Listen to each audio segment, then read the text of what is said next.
You're commuting home with Katz and Cosby. Now, here's John Catsimatidis and Rita Cosby on 77 WABC. And now joining us is the great political guru. He, of course, is president of Sheinkopf Communications, Hank Sheinkopf. Hank, your reaction to Tim Walz, being selected. What is your thoughts? I mean, there's a lot of stuff out there that he said that people are rolling their eyes. Look, it would have been my choice, frankly. I would have picked someone else. I think Kelly would have been a better choice. Americans like a hero. And he's a hero. And his wife was the victim of an assassination attempt. I mean, an astronaut versus this guy. Do I think he's the right choice? I think the best he does for the ticket today is bring it Wisconsin. Absent that, I'm not sure. Minnesota is a state that was not in play. It does have a not insignificant Muslim population, which is good for the Democrats, I guess. But it doesn't do much for me. What do you think she also passed over? And by the way, I agree with you that Kelly, I think, is a much more attractive. It helps her also. He's more moderate, if you will, on the border issue. I think he would have helped her on that, where I think she's been disastrous. And also Josh Shapiro was another, impressive candidate. He was the best one. Yeah, he was the best one, Rudy. Kelly, Hank, this is Rudy. I believe Kelly has been too silent to be a border state. And he's been invisible on the arguments. He hasn't taken on the president, Joe Biden, for his state. I think, Josh Shapiro is a very dynamite type candidate. I think, she would have been afraid of him upstaging her, one.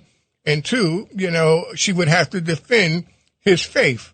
And I think those were the two issues that eliminated him because he was clearly What's the Fetterman rift? What was the Fetterman-Shapiro rift? They were kind of competing against each other politically through the years. That's in-house stuff. So that was in-house. Yeah, personal in-house stuff. Well, the great problem here is that the Democratic Party is not a party.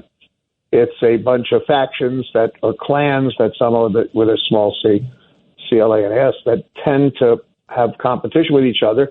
And the thing that is driving a lot of the clannishness is Israel and Jews. And we should pay attention because maybe people are stupid, but it always starts with the Jews, but it never ends with the Jews. And we have a problem in this country that is not insignificant, that is both that has somewhat to do with the income gap, but a lot to do with how our politics are structured. This Democrat Party is no longer a party of working people. They've all left, blue-collar people, and gone to the Republican Party. It's a party that's based on division for the moment. And, if you're going to have a divisive party, you might as well have somebody who's good at creating division. Or as I said today to someone, what this guy, the governor of Minnesota, will do is he will take somebody into the ring. We're not going to have discussions here. We're going to have battles and into the corner and beat them to death. That's his job. Hank, the problem you have is too many Jews are voting for the Dems. Come over to the Republican side. We'll welcome you. We're happy to have you come vote Republican.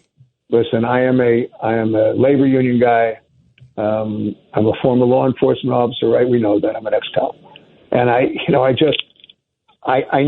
know how this works, and I don't think that either party today represents that which is necessarily best for the country. I blame both parties for the breakdown of the strength of our Navy.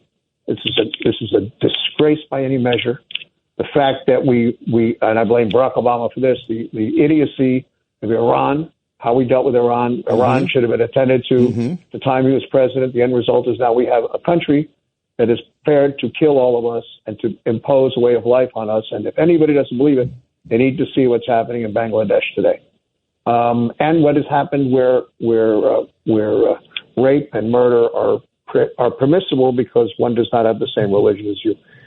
Now, Rudy said something before that I heard when I was waiting to come on, which he talked about the war coming to us. The war is with us now. The question is, how do we stop it? And that is the problem that both parties face.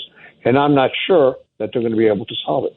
Which is really disheartening for America, as you said it. Hank, we love you. Thank you for being here. Thanks, the great Hank Sheinkopf. Thank you. Take care, Hank. Thank you.